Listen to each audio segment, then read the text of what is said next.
The iconic Alibaba founder disappeared from view after criticizing China's government. He returned to the country in March 2023 as a teacher, not as a businessman. Here's the full story of Jack Ma. Let's first discuss how Taobao, Alipay, and the fintech giant Ant Group was born. In early 2003, Jack Ma secretly convened several former company members and solemnly said, "I want to assign you to a new project. This project is currently top secret. No one in the company knows, and you will be working elsewhere, and you can't tell anyone, not even your girlfriend or your parents, or you will be immediately fired. If you're willing, here's an English contract for you to sign right away." Without hesitation, they signed a contract within a minute. In April 2003, Sun led a small team of 9 to move to the Lakefront Garden residential area in Hangzhou, where Alibaba was founded, and began working tirelessly. Shortly after, the SARS outbreak forced the Alibaba employees to work from home. That's the first SARS outbreak in China. On May 10th, the project began to take shape, and an employee came up with a name for it, Taobao.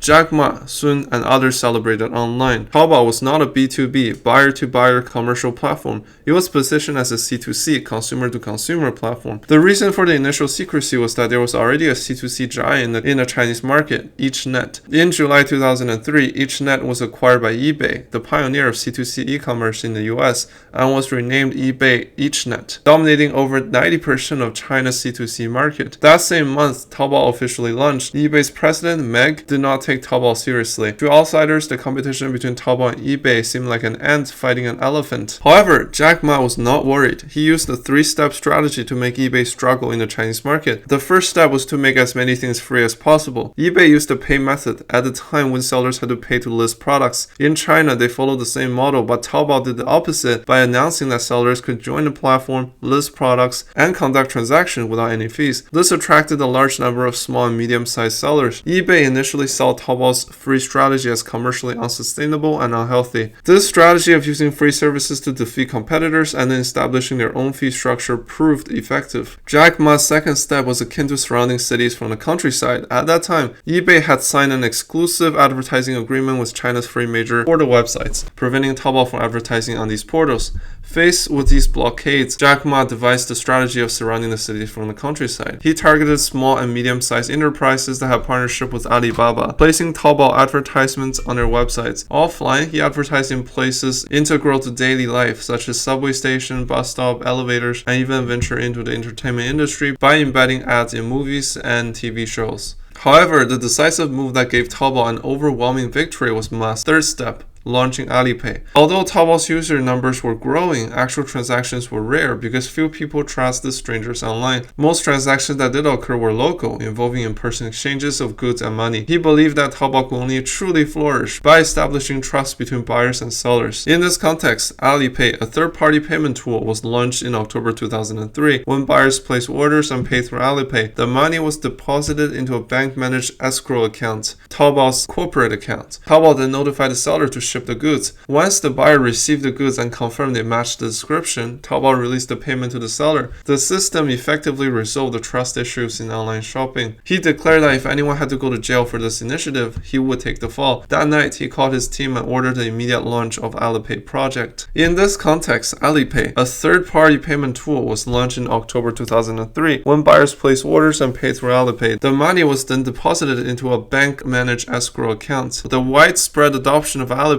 gave Taobao wings, ushering China into the era of online shopping. However, the ongoing battle with eBay over 2 years left Alibaba financially strained. On August 17, 2005, Yahoo announced a $1 billion cash investment and the transfer of all its Chinese assets to Alibaba in exchange for a 39% stake. To maintain control, Ma made several moves to strengthen the founding team's hold over Alibaba. He secured an agreement with Yahoo, giving Ma's team majority of the voting rights until October 2010. Additionally, Alibaba's board was restructured to include 2 seats for Ma's team, 1 for Yahoo and 1 for SoftBank. In 2006, Taobao's transaction volume exceeded 16.9 billion RMB, capturing about 70% of China's online shopping market. That same year, eBay exited Chinese market. By 2007, Alibaba had 34.6 million registered users and a strong cash flow. On November 6, 2007, Alibaba's business went public in Hong Kong. Although this IPO was 5 years later than Ma's initial goal, it created nearly 1,000 millionaires within Alibaba, marking the largest wealth creation event in China's internet industry. However, in just a few months after the IPO, Jack Ma made a dramatic move that shocked everyone. By the end of 2013, Alipay had reached 300 million registered users. In that year alone, Alipay processed 12.5 billion transactions. During transaction between buyers and sellers, funds will be held in Alipay for a period. In this context, Alipay began to expand beyond its initial role as a payment service. In October 2014, Zhejiang Alibaba E-commerce Corporation Limited was renamed Ant's Small and Micro Financial Services Group, or Ant Financial, with the mission to provide inclusive financial services to small and micro enterprises and consumers. In 2020, it was renamed Ant Group. For example, today, some of Ant Group's businesses include Alipay, My Bank, Sesame Credit, and Microloan, among others. Despite this vast range, Ant Group insists that it's a technology company rather than a financial one. Ant Group president stated that the payment, wealth management, financing, and insurance are just the visible parts of their business, supported by underlying platforms such as cloud computing, big data, and credit systems. On July 20th, 2020, Ant Group announced its plans to go public with a dual listing on the Hong Kong Stock Exchange and Shanghai Stock Exchange market. In late October, the China Security Regulatory Commission approved Ant Group's IPO registration. At its peak,